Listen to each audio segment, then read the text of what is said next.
Bonjour et bienvenue chez Peps. Aujourd'hui, je donne suite à la question de l'enroulement, position physiologique du bébé et du portage qui fait l'adulte dont je parlais précédemment. Je vous parlerai plus précisément du dialogue corps à corps entre le bébé et ses parents. Un bébé bien porté et soutenu par ses parents, stable dans sa position physiologique d'enroulement, n'est pas pour autant statique. C'est tout le contraire. Dans les bras du porteur, il y a une sorte de conversation corps à corps qui s'établit entre tout bébé et l'adulte. On parle d'ajustements posturaux et pour aller plus loin, on parle de dialogue tonico-émotionnel car les mouvements du corps et la tonicité du bébé, raide, mou, sont des façons pour le bébé pour s'exprimer. Lorsqu'il est satisfait d'avoir mangé et son corps se détend, lorsqu'il est content de retrouver les bras et le regard de ses parents et s'agite, lorsqu'il a faim, sommeil, une douleur, un inconfort et qu'il se raidit,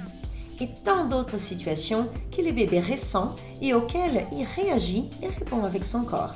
Dans ces corps à corps, mère et père essayent d'offrir au bébé la meilleure posture pour que le bébé soit relaxé.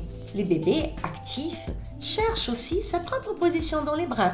Les parents essayent de comprendre les demandes et les émotions du bébé par ses mouvements dans les bras. Ils lui donnent du sens. Il s'agit d'une véritable conversation. L'ajustement postural, les dialogues tonico-émotionnels, est un signe majeur de l'harmonie affective parent-bébé. Un désajustement, lorsqu'il s'installe, est certainement signe que quelque chose ne va pas bien. L'ajustement postural peut être un signe de problèmes somatiques, génétiques, neurologiques, psychologiques, psychiatriques. Il peut s'agir des difficultés simples et transitoires, mais aussi de troubles plus graves. Du côté du bébé, de simples problèmes de régulation et de rythme aux troubles graves du développement. Du côté des parents, des difficultés parentales simples aux troubles psychiatriques avérés.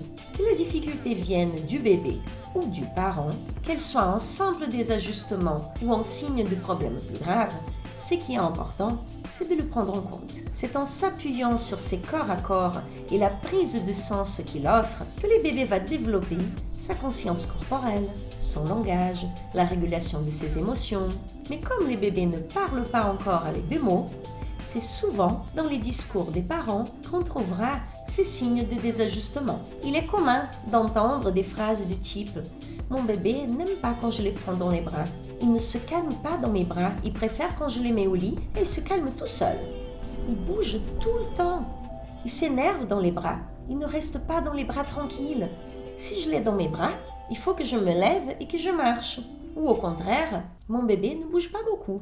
J'ai du mal à le porter. Ce n'est pas qu'il est lourd, mais il ne suit pas mes mouvements. Ou bien, il préfère quand je lui donne son biberon sur les transats. Il n'aime pas être allongé sur le dos. Il faut que je le porte tout le temps, dans tous les cas. Ce qui accompagne ces types de discours est souvent un sentiment d'impuissance du fait de ne pas comprendre ce que le bébé dit avec son corps pour pouvoir y répondre au plus près. Avoir en tête la position physiologique d'enroulement du bébé, position qui permet sa sécurité physique et psychique en donnant du sens à ce qu'il vit, est toujours important. Mais lorsque ce type de discours des parents n'est pas lié à une situation transitoire et que le désajustement s'installe, il est alors important de parler à des professionnels pour comprendre les origines de cette difficulté. Voilà pour aujourd'hui. À bientôt!